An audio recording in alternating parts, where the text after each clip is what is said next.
everybody, my name is Dr. Cindy Cito-Frio, and I'm here to talk to you about understanding satisfactory academic progress, or SAP, how to calculate your GPA, as well as understanding your transcript. So let's go ahead and start. So what is satisfactory academic progress, or SAP? Well, it's the standard that college students must meet in order to remain eligible for Title IV federal student aid, as well as some state, institutional, and private financial aid funds. To remain eligible for federal financial aid money, grants, work study, student loans, college students must meet certain standards in the classroom, or in financial aid speak, SAP. So when is SAP reviewed? At Delaware State University, SAP is reviewed at the end of each fall, spring, and summer semesters. Students must meet both components of satisfactory academic progress as stated in the criteria I'll mention later. These requirements are different from a non-Title IV recipient who may enroll in the next summer session or semester without the intervention of an appeal. So what are the SAP criteria? 1. You need to have a cumulative GPA of a 2.0 or higher. Your pace of completion needs to be above a 66.67%. And that's calculated by taking the number of your overall earned credits divided by your overall attempted credits. And you're only allowed to have 180 maximum amount of attempted credits. So there are different status definitions for SAP. The first one is financial aid warning.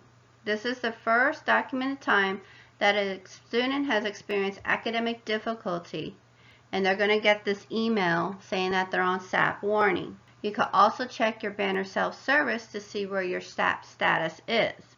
If you're on warning, you have the next semester to bring yourself back up to the standards. Failure to do so will result in you losing your aid, but you can appeal. Here's an example of a letter that a student will receive if they are failing SAP. This is just the top part. If you see on the bottom, it says you can log into your DSU portal by using your identification number and your password. Here's the middle part, how to log in. It says if your SAP calculation is in failure status, you're ineligible to receive federal or state financial aid funds for the upcoming semester. And if you see later on, students have the right to appeal a decision of ineligibility to continue to receive financial assistance. To complete the SAP appeal process, please click below. So this letter was emailed to a student, and here's the rest of the letter.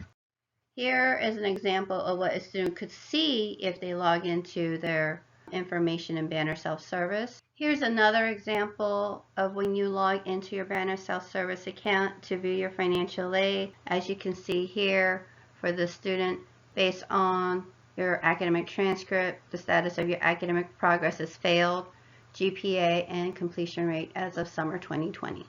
So to recap, for SAP, students need to meet a standard of a cum GPA of a 2.0 or higher. Your pace of completion needs to be a 67% or higher. That's earned hours divided by attempted hours. You're not to exceed 180 attempted credits. If you do not, you receive an email that you're on warning. You have the following semester to get yourself up back to the standards. And if you still are below the standards, you're going to lose your aid, but you can appeal. So if you lost your aid because you didn't meet the pace of completion and or the cum GPA, and you didn't bring yourself up to the standards after your warning semester, you can appeal. But it has to be based off of extenuating circumstances. So first you're going to fill out their form to appeal. You're going to write a letter explaining what extenuating circumstances hindered your academic performance, as well as provide documentation to support your letter. The SAP committee will either deny your appeal or they could approve your appeal. If they deny your appeal, then you're ineligible to receive federal or state aid, and you must seek alternative means to pay your bills, either a payment plan, get a bank loan, something. If you do get approved, there are two things. One, you could go on probation, which means that financial aid will give you a contract that you need to complete in order to receive your aid. Two, they could say you need to get an academic success plan in order to get your contract. So you're going to contact me. I'll get you in touch with your advisor to complete your academic success plan.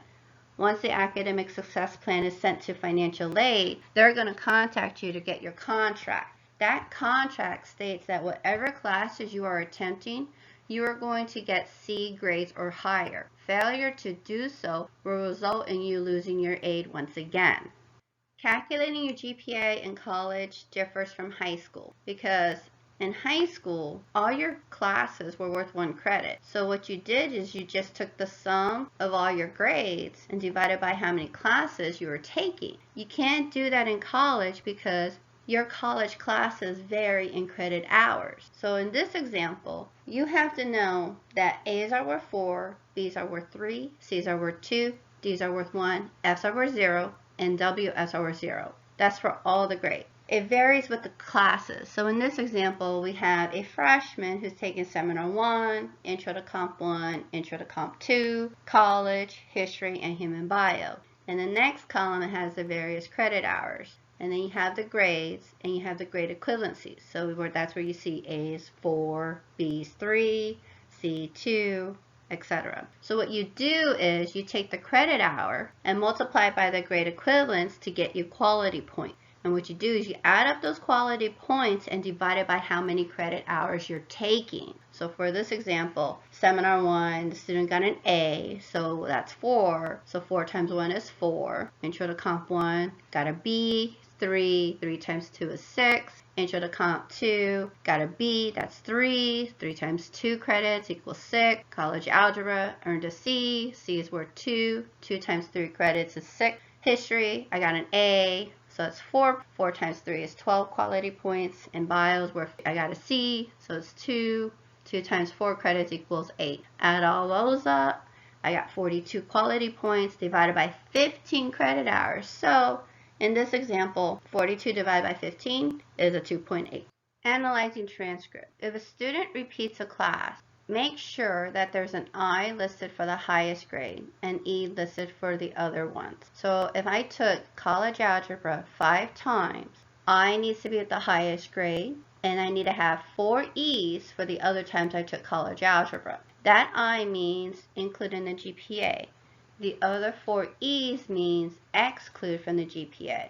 If one of them is a blank, that's not a good thing because that blank means that it's being included in the GPA. If you see that on your transcript, let your advisor know so then they could contact records to say, my student with D number so-and-so has an I for this college algebra at this semester, but the college algebra in, for example, summer 2020 has a blank, and that needs to be excluded from the GPA. So that way it could raise your GPA a little bit.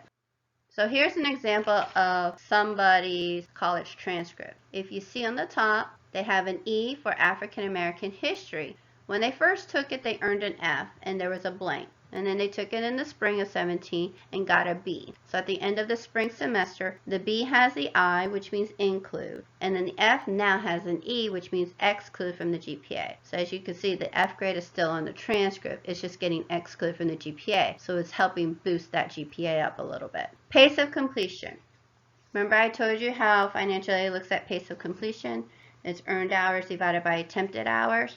Well, for financial aid reasons, financial aid considers a D as earned, okay? It's only counted once, but depending on your major, you may need to get a C grade or higher, especially core classes, major classes, things like that. If you retake the course and you get a higher grade, that's awesome, but it's always counting in attempts. So remember how I told you I took college algebra 5 times, the highest grades getting included and the other 4s getting excluded. So yes, that helps GPA because now I got a higher grade. The problem is it's only 3 out of 15 because I only earned the class once, and that's a 3-hour class, but I've attempted it 5 times. So 3 credits times 5 times is 15 attempted hours. So my pace of completion is not very good. So like I said, attempted hours is all the credits a student has attempted. If a student retakes a course, it's counted again here. Repeating, withdrawing, failing reduces pace of completion.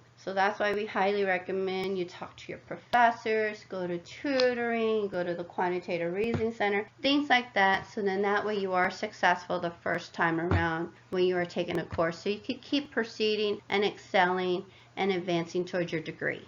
So here is that same example, only here's how you calculate pace of completion. So the student has an earned hours of 10 divided by 25 attempted, which is 40%. So is the student meeting the pace of completion? No, because 10 divided by 25 is 40%, which is below the 67% for pace of completion. This student also has a cumulative GPA of a 1.5, which is below the 2.0 standard. So they're also not meeting that criteria as well. So what we've talked about is financial aid and SAP and how it looks into your academics. Well, now we're going to look at the academic part because they're two separate entities. You have your financial and your academics. So now we're looking more at the academics here. So at the end of every fall and spring semester, records will process the final grades and determine if a student is in good standing, academic probation, suspension, or dismissal. A student goes on academic probation if they earn below a 1.7 semester GPA and has a cumulative GPA below a 2.0. Their schedule is going to have to be reduced to 12 to 13 credit hours and be enrolled in learning strategies for academic success.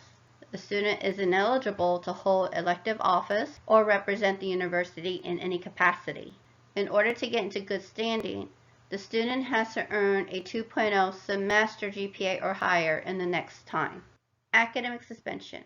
So if I'm on academic probation, I'm taking classes, and I don't earn the 2.0 in order to get into good standing, I will go on academic suspension. For the following semester, my housing and my class schedule has been removed. In order to return to DSU, I need to write a letter to my college dean to appeal my suspension. The dean could say yes, I'm allowed to return. The dean could deny my request as well. If they deny my request, I can't return to DSU until they say yes. If they approve for me to return, I'm only allowed to take 12 to 13 credit hours. I need to talk to my advisor to recreate my schedule or to get me classes. I might have to retake learning strategies for academic success if I earned a D or F grade. I have to complete at least 9 credit hours and earn a semester GPA of a 2.0 in order to get into good standing. Failure to do so will result in me being on academic dismissal. Academic dismissal means that my housing and my class schedule is removed. I could reapply to DSU, but that's after I complete 12 hours in the summer as a non-degree seeking student and earn a 2.0 GPA or higher. Or I go to another institution and take 24 transferable credits and earn a C grade or higher and bring that back in and reapply as a transfer student. So here's a scenario with Jada. Jada is a new freshman and is taking 18 credit hours. She withdrew from 9 credit hours because she's failing them, and she earned A's in the remaining 9 credits and has a 4.0 GPA. So what is her academic standing? Is she in good standing? Is she on academic probation, suspension, dismissal? What do you think? She is considered good standing because she has a 4.0 GPA. But what is her SAP status? Is she still in good SAP status? Is she on SAP warning? Or is she on SAP and Satisfactory? Jada is on SAP warning because she is meeting the cum GPA requirement with a 4.0 GPA, but she's not meeting the pace of completion, which is earned hours divided by attempted. Remember, she's earned 9 hours, but she was attempting 18 credit hours. So that means she's at a 50% pace of completion. So since this is her first semester, she's considered on SAP warning. Kevin, scenario 2. Kevin is a returning student and is on academic probation and is on SAP warning and is taking 12 credit hours. He is struggling, but thinks he can earn C's in his classes. He ends up failing all of his classes and earns a 0.0 GPA. What is Kevin's academic standing? Is it good standing? Is it academic probation? Is it academic suspension? Is it academic dismissal? What do you think? Kevin is on academic suspension because he was on probation, but since he didn't earn the 2.0 semester GPA, he is now considered on academic suspension, and all his classes and housing for the next semester has been removed. What is Kevin's SAP status? Is it good? Is it warning? Or is it SAP unsatisfactory? Kevin's SAP status is failing to meet SAP requirements, so he's considered SAP unsatisfactory at the end of the semester. He's going to get an email that he's lost his aid because he's not meeting the standards of SAP. He can appeal due to extenuating circumstances. He must write a letter and submit documentation for his extenuating circumstances for the SAP committee to look at. If you have any questions, feel free to contact me. You can email me at cfriel@desu.edu. There's my office telephone number at 302-857-7840. I also have a Google Voice number at 302-307-2994. The best way to contact me, though, is through email. If you want, we could set up an MS Teams meeting, and I could go over your transcript to make sure everything looks good, help you calculate your semester GPA, go over your cumulative GPA, and pace of completion as well. You're very welcome to email me. You could also set up an Appointment Plus meeting with me as well. Seeing that this is also pre-advisement time, I highly recommend that you make an appointment to see your academic advisor to get pre-advised because registration starts on March 29th. If you're on academic recovery, you are only allowed to register for 12 to 13 credits for the fall.